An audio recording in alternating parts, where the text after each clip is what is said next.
I spent 5 years strategically pursuing Paul as part of my survival mission. The system told me that as long as we successfully got married, I would be allowed to continue living in this world. But on the day of our wedding, when I waited with full anticipation for him to place the ring on my finger, Paul publicly ran away from the wedding just because his unattainable first love said, "I'm back." After sending off all the guests, the system's voice rang in my ears. "Host, your mission has failed. Erasure imminent." After being with the system for so long, I begged it to let me choose my own way of dying. So when he pushed me to the ground for the sake of his unattainable first love, the reef beneath me pierced through my body. Chapter 1. I smiled as I sent away the last guest, then sat blankly in the banquet hall. The luxurious white wedding dress, the exquisite makeup.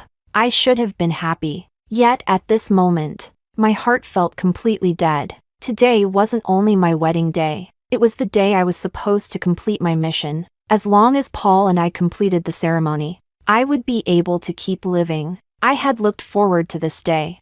Even the wedding dress was chosen by Paul, and the venue and decorations were all carefully arranged by him. I waited for him to come pick me up this morning.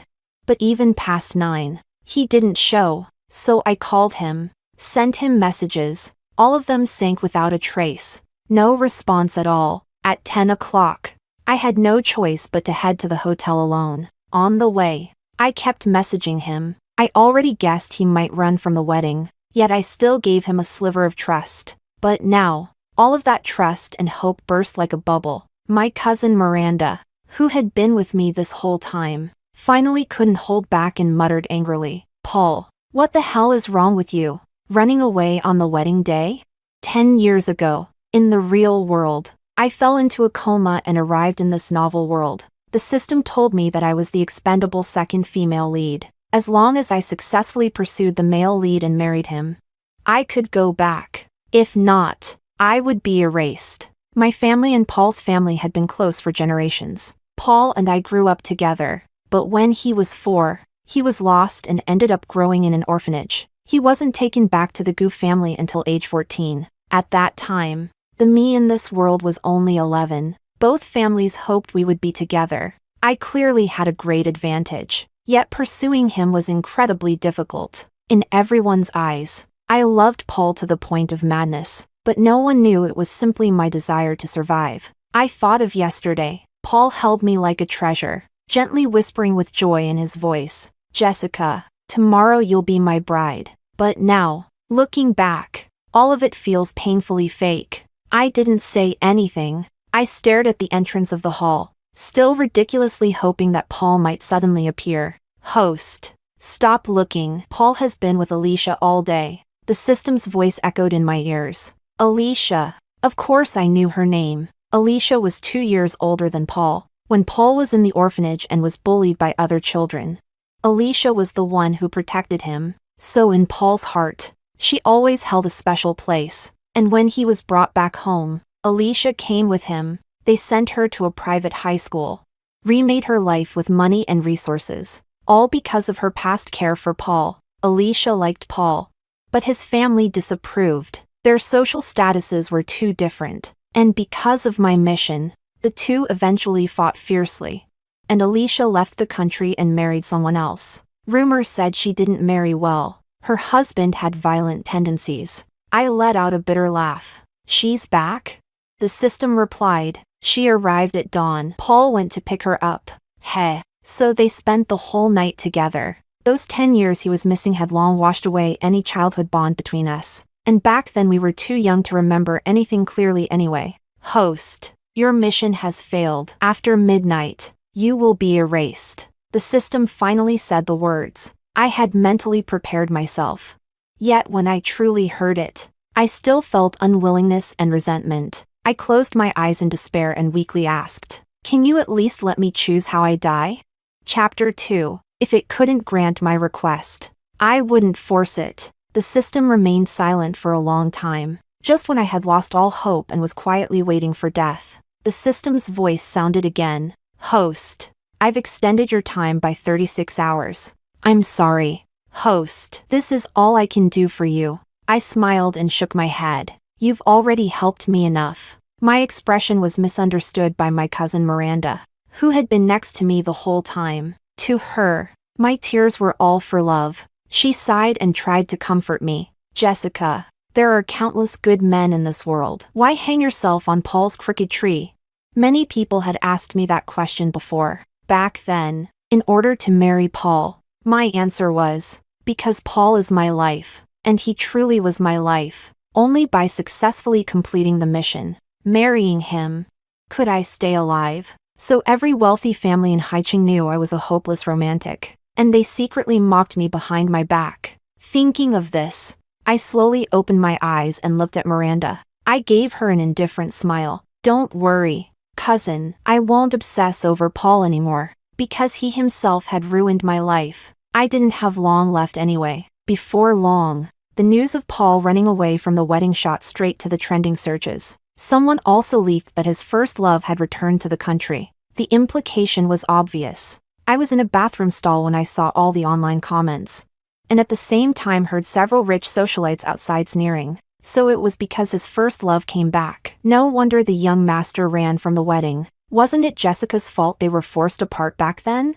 She's a textbook lovesick fool. Serves her right. That kind of hopeless romantic must be losing her mind, right? Did you see her face today? It was hideous. Their unrestrained laughter continued. Honestly, I never cared about how others saw me, so hearing their ridicule didn't stir much in my heart. Then Miranda's angry voice sounded outside. Do you girls have any basic decency? The socialites instantly fell silent. My family ranked second in all of Haicheng. Our businesses stretched across the entire country. And my parents loved philanthropy. So many powerful families showed us respect, especially when someone was caught gossiping behind our backs. But although they would give face to my family, they would not show the same courtesy to the Chen family. Miranda's family. One of the socialites sneered. Miranda, your families are only related by marriage, and Jessica was dumped at the altar. She did it, and we can't talk about it? Miranda instantly fell silent, unable to refute. After all, what they said was true. I stood up, pushed open the stall door, and walked out. When the socialites saw me, they suddenly looked guilty. I passed them without a glance and stopped in front of Miranda. Cousin, those who haven't gone through it can't be expected to empathize with me. Don't waste your breath on them. Let's go. After leaving the hotel, she drove me home. Home. The marital home Paul and I had chosen together. A luxury apartment in the best area of the city. We once imagined our future life together inside those walls. And now, the empty home held only me. And cold, lifeless furniture. I stood on the balcony, overlooking the dazzling city below. System. I've figured it out. I've figured out how I want to die. The system asked. Host. How do you intend to die? I smiled faintly, and didn't answer. Chapter 3.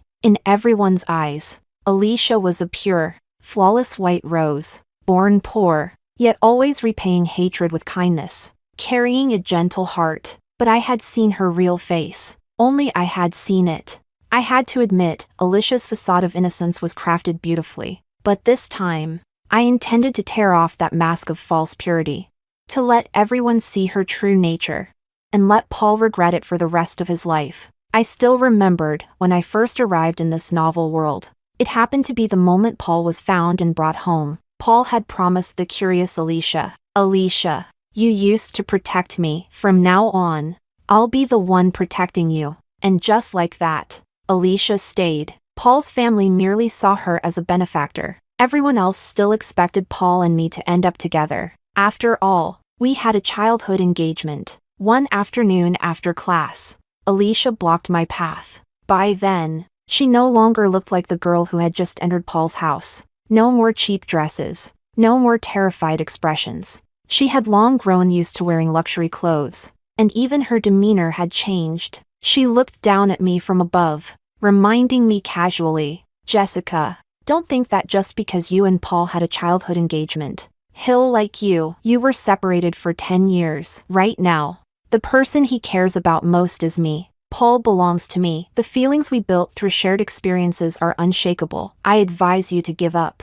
Her so-called kind reminder only made me think she was insane. As someone who wanted to stay alive, how could I possibly give up? After that, Alicia created many obstacles for me, allowing herself to build a kind-hearted heroine persona while making things difficult for me in the shadows. But later, Paul's family strongly opposed their relationship, and Alicia's dream of marrying Paul collapsed. They fought fiercely, and after leaving the country, she married someone else. Ironically, it was her departure that allowed Paul's and my relationship to finally move forward. Paul treated me exceptionally well. He gave me every ounce of his gentleness. Eventually, we started discussing marriage and preparing for the wedding, but I never expected Alicia to return at this time. My hand drifted to my lower abdomen as I thought silently, "Baby, it seems the two of us were never fated to live together after all." At that moment, my phone rang. The unfamiliar number made something in my intuition tighten. Alicia. Sure enough, as soon as I answered, her voice came through. "Jessica, long time no see. What do you want?" I asked coldly. "I'll send you a location. Come over. There's a good show to watch." Alicia said no more and hung up. A moment later, I received a text message with the address, an abandoned steel factory in the Southern District. Before leaving, I packed something and called my cousin to pick it up later. Then I went to meet Alicia as instructed. No one was there, but in the next second, someone covered my mouth and nose, and everything went black. When I regained consciousness, I found myself by the sea. I scrambled up from the ground in panic. "Jessica!" Alicia's voice echoed from a distance. I saw her tied up, standing on a reef by the shoreline. The tide was rising. Waves were slamming against the rocks, slowly swallowing them. Alarm shot through me. I shouted, "Alicia, what are you trying to do?" "Jessica, I'm going to show you who Paul really loves." Alicia smiled triumphantly. "He's here." "He's here?"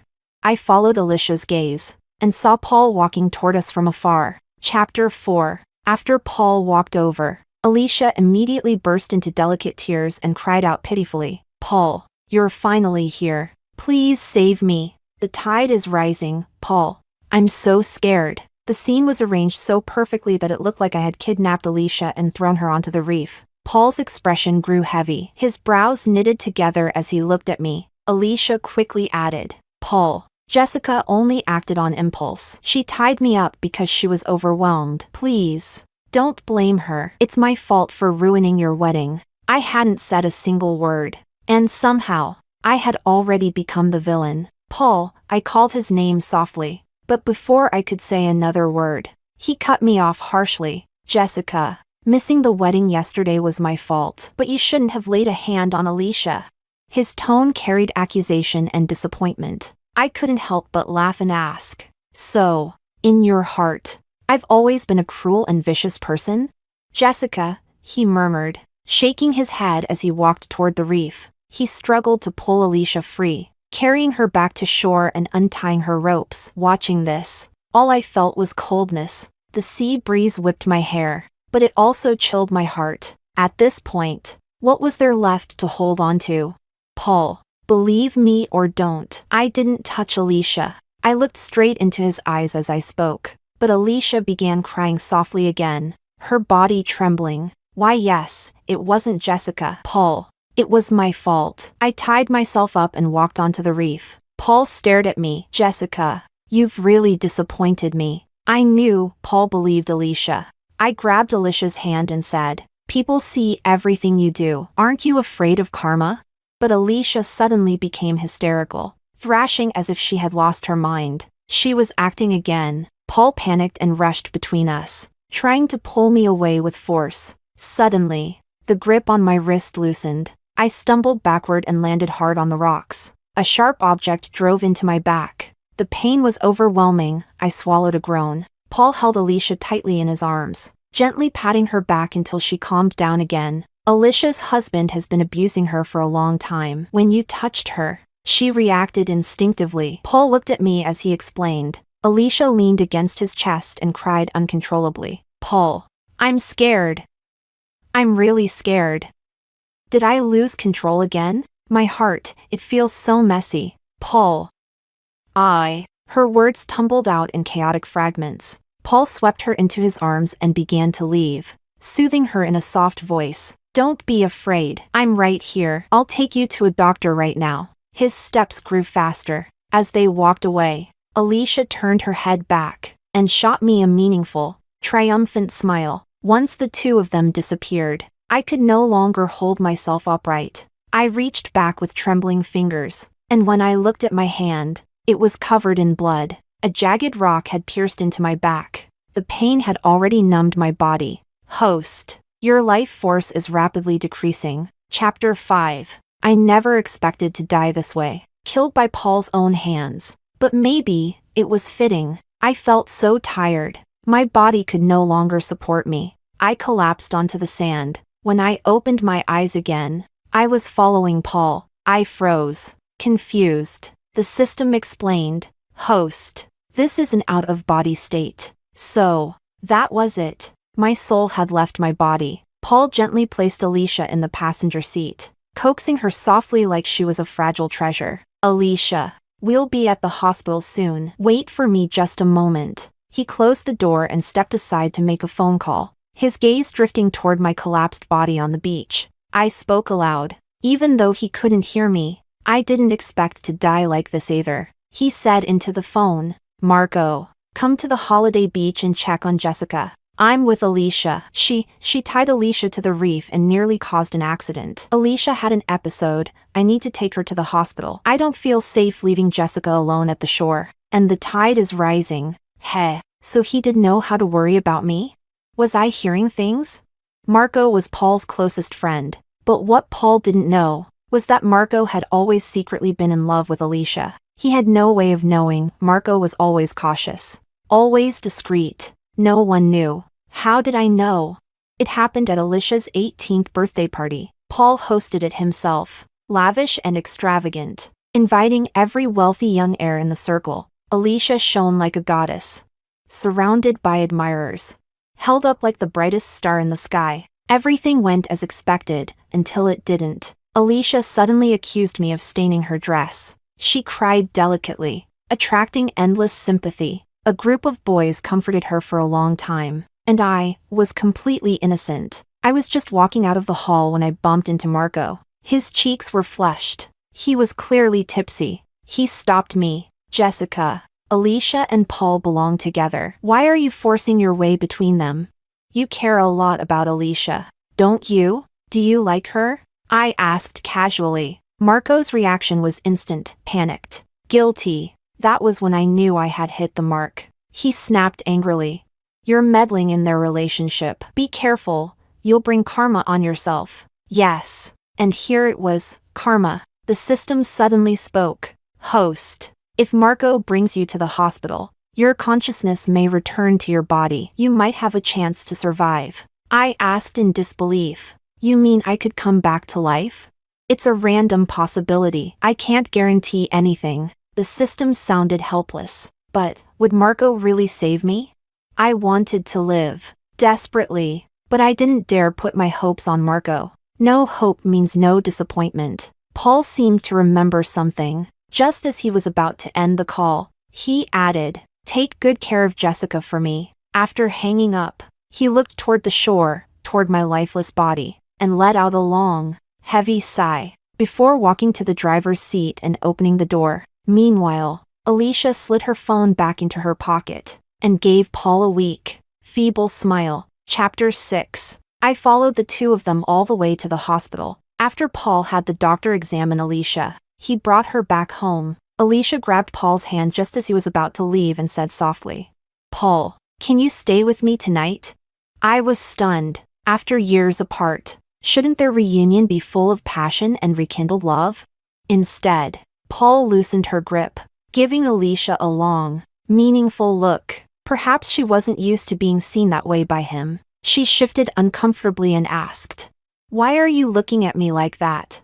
"Thank you for bringing me home, Paul. Do you know, these past years, I've never had a single night of good sleep. I lived in violence every day. There isn't an inch of unbruised skin on my body. But last night, I slept well." "Alicia." Paul cut her off before she could continue rambling. "Yesterday was my wedding day with Jessica. It was the first time I had ever seen Paul show such a serious expression toward Alicia. Alicia's eyes filled with tears as she looked up at him pitifully. I finally escaped back to the country. How was I supposed to know it was your wedding day? If I had known, I never would have called you. If it wasn't for Jessica, I wouldn't have been forced to go abroad and marry that man. I wouldn't have suffered years of abuse. If she really loved you, really cared about you, why would she tie me to the reef?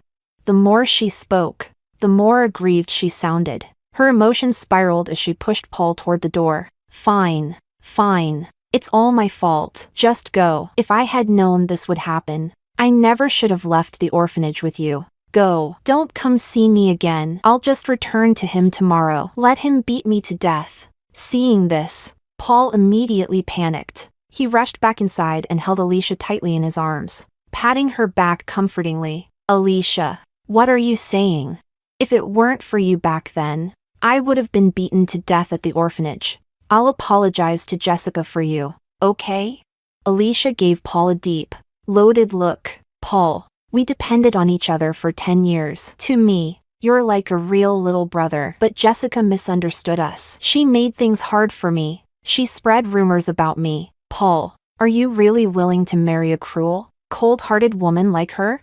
She clearly knew about our relationship. Yet she still wanted to hurt me. Who knows, maybe one day she'll turn against you too. Alicia, enough. Paul cut her off sharply and turned his body away. Get some rest. I'm going home. If something happens, call me. Listen to that. Alicia said all of that without blushing or blinking. What did she mean I made things hard for her?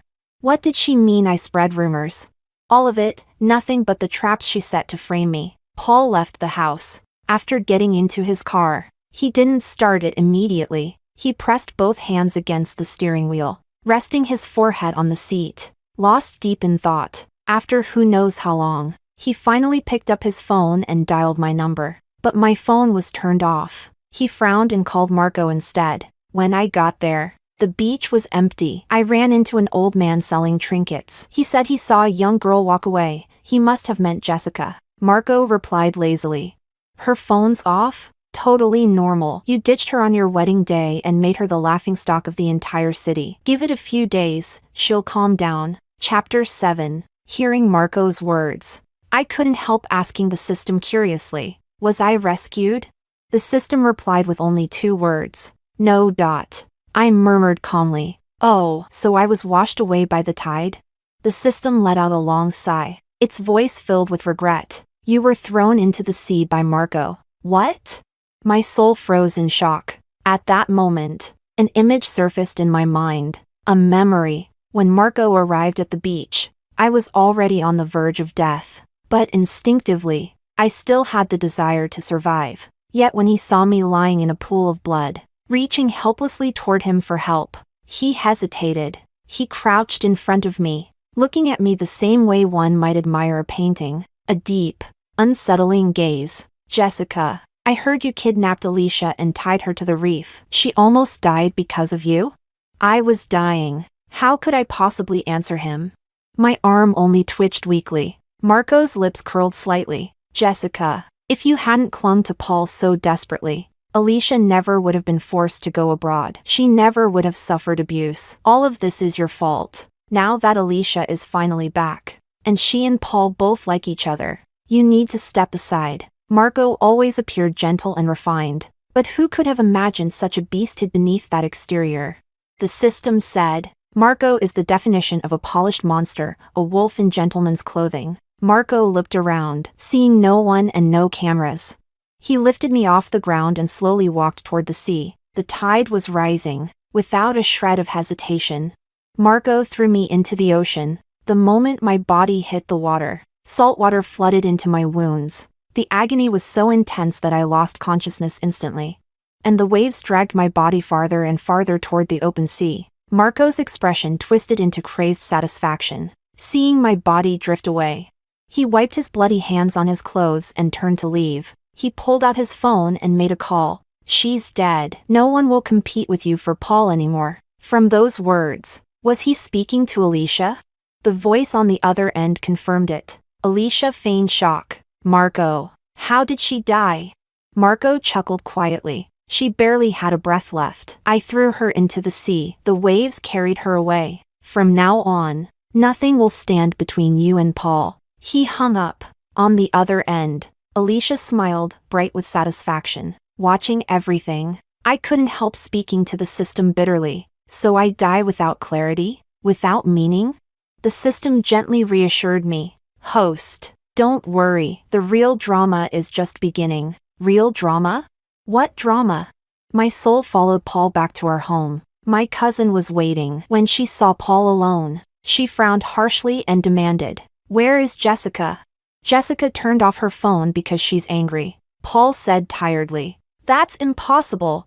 Cousin Miranda didn't believe it at all. She strode forward, grabbed Paul by the tie, and glared fiercely. "Jessica is pregnant. If something happens to her, I swear I will never forgive you." Paul froze. His expression shattered. What did you say? Jessica is pregnant?" He looked at her wildly. "Is it true?" Miranda let out a cold laugh. "Paul, who would joke about something like that? She's 4 months along. She was planning to tell you after the wedding. And what were you doing? You ran away from the wedding."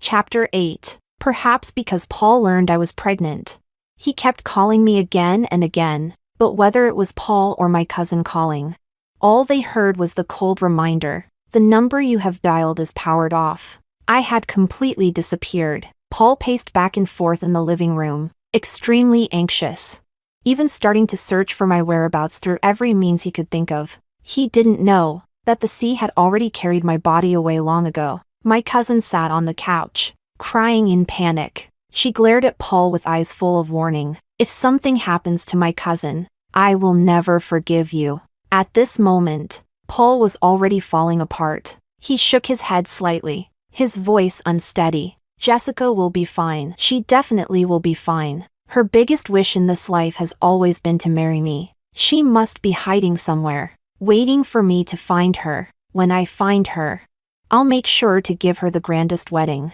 Hearing that nonsense, I felt nothing but deep disgust. I couldn't help commenting, "You think I can't live without you? You think I care about your stupid wedding?" Even the system spoke up for me. "Exactly. Late affection is worth less than grass. Where was all this devotion earlier?" Yes, where was it earlier?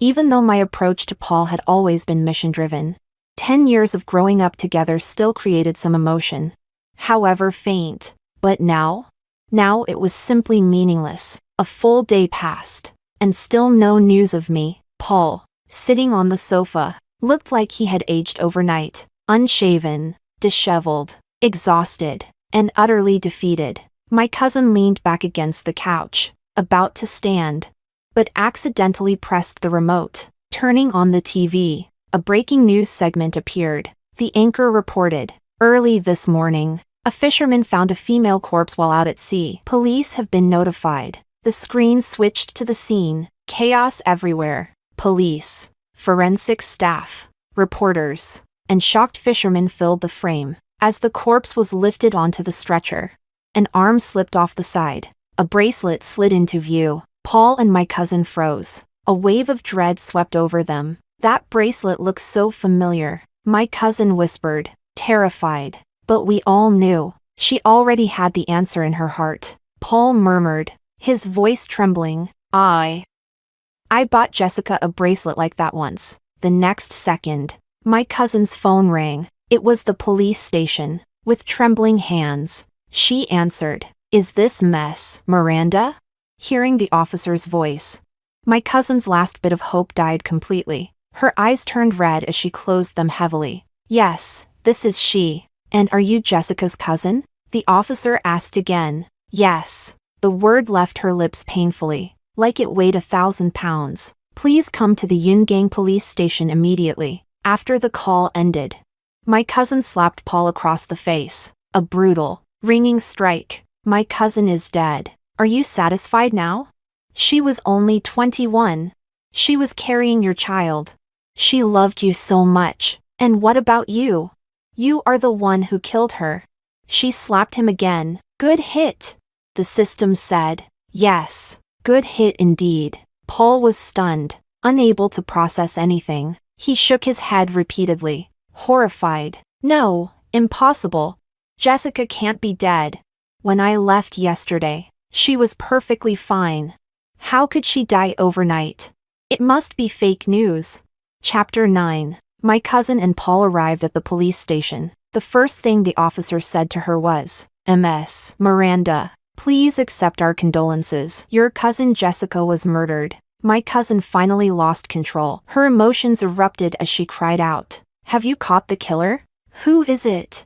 The officer's expression was grim. "We have already identified the suspect. Please come with us to claim the body." My cousin and Paul followed the officers into the autopsy room, where my body lay under a white sheet, leaving only my pale face exposed. I lay there quietly on the cold metal table, completely motionless. The forensic doctor said. The victim's back was injured by sharp reef rocks. She lost too much blood, and the final cause of death was drowning. The victim was also 4 months pregnant. Ms. Chen, if everything looks correct, please sign the form. I saw Paul freeze in place. His eyes widened in disbelief. His face drained of color. And suddenly his emotions spiraled out of control. "Officer, I saw her just yesterday. She was fine. She was perfectly fine." The officer looked at Paul with a cold, mocking stare. "Tomorrow in accidents, no one knows which will arrive first. Haven't you heard that saying? What's the use of feeling sad in front of a corpse now? Why didn't you think of this when you ran away from your wedding?" My cousin finished signing the form and handed it back to the forensic doctor. "Can I take my cousin with me now?" "Yes," the doctor replied with a nod. Only now did Paul fully accept the truth that I was gone, and he was consumed with agony. My cousin turned to Paul and shouted, "Get out of my sight!" But Paul suddenly became sentimental, looking at her with guilt in his eyes. "Miranda, if it weren't for you, Jessica would never have ended up like this. And you still have the nerve to cry here?" Paul turned as if to leave, but was stopped by the officer. "Mr. Paul, you cannot leave." The officer's tone was harsh. Paul stopped. "Officer, is there something else?" The officer showed his badge. "Paul, I'm an officer from Longgang Precinct. You are suspected of involvement in Jessica's death. You must come with us." Paul was stunned. My cousin froze for a second, then walked up and slapped him hard across the face. "Paul, so it was you who harmed Jessica. You bastard." The officers immediately restrained her. "Ms. Miranda, please calm down. Paul is only a suspect at this stage." "Only a suspect? Then who is the real killer? Tell me who killed her." My cousin screamed hysterically. Her face flushed red. "I'm sorry, ma'am. We will inform you as soon as the investigation has results," the officer said apologetically. My cousin finally broke. Her knees buckled, and she collapsed onto the floor, sobbing in agony. A female officer rushed over to help her up and escorted her out. Paul, regaining his voice, turned to the officers anxiously. "Officer, how did Jessica die? Why am I a suspect? You want answers?"